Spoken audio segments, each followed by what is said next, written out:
श्रावणासात आपण बेलपत्र पत्री भरपूर प्रमाणात आपण घेऊन येतो. ती महागही असते आणि त्याशिवाय ती ताजेतवाने राहते. ताजेतवाने राहिल्यामुळे ते आपल्याला फेकून द्यावीशी वाटत नाही. मग त्यावेळेस काय करायचं, आता माझ्याकडे सत्यनारायण पूजा होते रविवारी, त्याची तुळस आहे तशीच आहे. आता रविवारी पूजा झाली आहे तर आहे तशीच तुळस आहे. गुलाबाची फुलं ही आहे तशीच आहेत. दुर्वा आहेत. आता ह्याचा रियूज कसा करणार आहे मी, तर ह्याचं तेल बनवणार आहे. डोक्याला आणि शरीराला तेल जे आपण लावतो त्यासाठी तेल बनवणार आहे. तर ही पानं, पाकळ्या, दुर्वा हे सगळं धुवून त्यामध्ये वापरणार आहे. आता दुसरं आहे बेलपत्र. आपण सोमवार असल्यामुळे श्रावण सोमवारी आपण 108 बेलपत्र घालतो. आता हा बेलपत्र आज बुधवार आहे तरी बेलपत्र बऱ्यापैकी ताजा आहे. मग आता ह्याचा आपण रियूज कसा करणार आहे मी, तर धार्मिक महत्त्वासोबतच बेलपान अँटीबॅक्टेरियल आहे, अँटी फंगल आहे. शिवाय ह्यामध्ये कोलेस्ट्रॉल कमी करतं आणि रक्तातील साखर कंट्रोल करायला मदत करतं. ह्यातली जर रोज 3 पानं जर तुम्ही चावून खाल्ली तर त्यातली रक्तातली साखर जी आहे ते कमी करायला खूप प्रमाणात मदत करतं.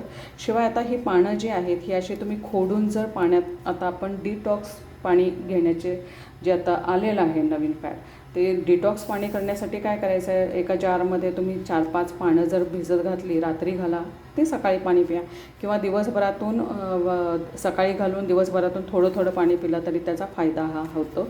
आणि दुसरं आहे, आता इथं तुम्ही पाहत असाल कोहळा. कोहळा हा थंड आहे, त्याशिवाय कॅलरीज कमी आहेत त्यामध्ये आणि पाण्याचं भरपूर प्रमाणात ह्यामध्ये पाणी आहे. त्यात 96% पाणी असल्यामुळे होतं काय, त्याचं पोट आपलं भरतं आणि त्यामुळे वजन कमी करायला आपल्याला त्याची मदत होते. शिवाय पोटाचे परत त्वचेचे विकार ह्यामुळे होत नाहीत, कारण थंड असल्यामुळे ते आपल्या शरीराला उष्णता कमी करण्यास मदत करतं. आणि त्यासोबत इथं तुम्ही पाहत आहात आवळा. आवळाचं आपल्याला महत्त्व माहितीच आहे. आता कोहळ्याचा ज्यूस आहे, माझे मिस्टर मुलगा गेल्यानंतर मी हा ज्यूस तयार करते आणि तो घेते. त्यामध्ये कोहळ्याच्या ज्यूसमध्ये आवळा घालते. आवळ्यानं काय होतं, टेस्ट आंबट गोड अशी खूप छान अशी ज्यूसला चव येते. आणि त्यासोबत ह्यातली घालणार आहे 3-4 बेलाची पानं. ते आत्ता सध्या माझ्याकडे आहेत म्हणून.